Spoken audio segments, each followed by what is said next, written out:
अस्सलामुअलैकुम। Social media की बहुत ही वायरल रेसिपी 1 कप आटे से बनने वाला हलवा बहुत ही मज़े का बनता है और इतना सॉफ्ट होता है कि मुंह में जाकर घुल सा जाता है। सबसे अच्छी बात इस हलवे की क्योंकि ये आटे से बनता है तो आटा तो सभी घर में मौजूद होता है, बहुत कम वक्त में बन जाता है। तो जानिए कैसे बनेगा। इसके लिए एक पैन ले लिया है। अब इसमें ये 1 कप चीनी, अगर आप घर का सादा कप या प्याली से चीनी मेजर कर रहे हो तो बाकी तमाम अज़ा भी फिर उसी कप या प्याली से मेजर कीजिएगा। इस सॉस पैन में डाल लेंगे। अब इसी कप से नापकर इसमें 2 कप पानी डाल रहे हैं। अब फ्लेम ऑन कर देंगे और लो टू मीडियम फ्लेम पर चीनी को चमचे की मदद से हिलाते हुए पानी में मुकम्मल हो जाने तक पकाएंगे। देखिए चीनी हल हो गई है पर अभी इसमें बॉयल नहीं आया है। जैसे ही इसमें बॉयल या जोश आएगा फौरन ही फ्लेम बंद कर देंगे। इसको पकाकर शीरा नहीं बनाना है। देखिए इसमें बॉयल आ गया है, फ्लेम ऑफ कर देंगे। अब इसे साइड पे कर देंगे। इस शीरे को हम बाद में इस्तेमाल करेंगे। अब एक खुली पतीली ले लेंगे। अब इसमें ये 1 कप आटा जिसे छान लिया है ताकि इसमें कोई लम्स ना हो,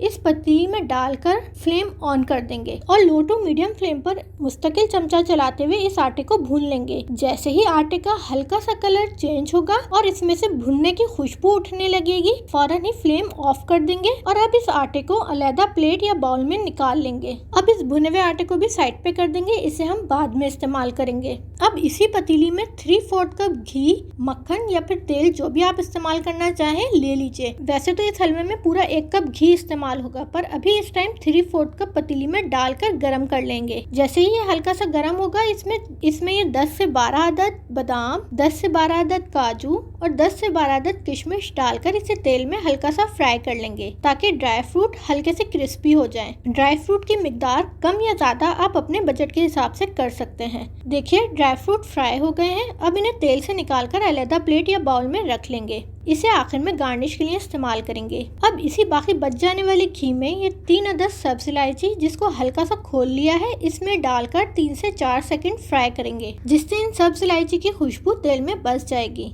अब इसमें जो आटा भून कर रखा था इसे डालकर इस घी में इतना भून लेंगे कि इसकी रंगत ब्राउन हो जाए। यहाँ पर मैंने 2 चमचे घी और डाला है ताकि आटा सही से भुन जाए। देखिए आटा अच्छे से भुन गया है, इसकी रंगत भी चेंज हो गई है। अब इसमें जो पहले शीरा बनाकर रखा था इसे थोड़ा थोड़ा करके एहतियात के साथ डालेंगे क्योंकि जैसे ही शीरा डालते हैं एकदम से छींटे उठनी शुरू हो जाती हैं। अब इसे मिक्स करेंगे, फिर इसी तरह बाकी बचा हुआ शीरा भी इसमें डाल लेंगे। अब इसको मिक्स करते हुए इतना पकाएंगे कि इसमें कोई लम्स बाकी ना रहे।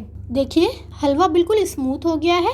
अब इसमें 1/4 कप घी जो कि पहले 1 कप में से रिमेनिंग रह गया था इसे डालकर हलवे में मिक्स करते हुए इसको इतना पका लेंगे कि हलवा सिमटना शुरू हो जाए और पतीली से अलहदा हो जाए। देखिए हलवा सिमट रहा है और पतीली से चिपक भी नहीं रहा। अब इस हलवे में जो ड्राई फ्रूट फ्राई करके रखे थे उन्हें काट कर इसमें डाल लेंगे और इसे हलवे में मिक्स करते हुए 1 से 2 मिनट पका लेंगे। अब लीजिए जनाब, बहुत ही मजेदार सा ये आटे का हलवा तैयार है। अब इसे सर्विंग डिश में निकालेंगे और ऊपर से ड्राई फ्रूट से गार्निश करेंगे। अब लीजिए जनाब, इसे आप जैसे चाहे सर्व कीजिए। शुक्रिया।